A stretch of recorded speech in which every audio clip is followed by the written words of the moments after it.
আমি হলাম অসাধু লেবু ব্যবসায়ী রোজার, আর 7 দিন আছে আগে থেকেই লেবুগুলা মজুত করতেছি। কারণ রোজার মধ্যে 10 টাকার লেবু 500 টাকা বিক্রি করতে হবে, আর আমাকে কোটি কোটি টাকার মালিক হতে হবে। আর এই রোজার মধ্যে আমাকে কোটিপতি হওয়ার থেকে কেউ আটকাতে পারবে না। আলহামদুলিল্লাহ, আজকে প্রথম রোজা, তাই বাজারে গিয়ে ইফতারের জন্য সবার আগে লেবু কিনতে হবে। যেই তাড়াতাড়ি বাজারে যাই, লেবু আবার শেষ হয়ে যাবে, দৌড়িয়ে যাই।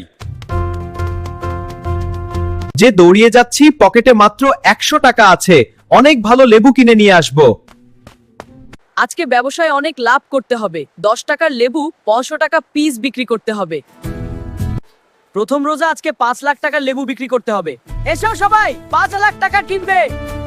এই বাজারে কিনতে চলে আসছি, এখন মূলত লেবু কেনার জন্য। লেবুর দোকান খুঁজতে হবে।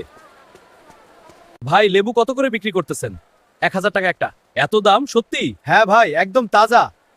হুজুর, আমার দোকানে আসেন, একটা মায় 1000 টাকা, অনেক ভালো মাল। আমার তো কান্না চলে আসতেছে, আমি মাত্র 100 টাকা নিয়ে আসছি, এখন দেখি লেবুর দাম 1000 টাকা।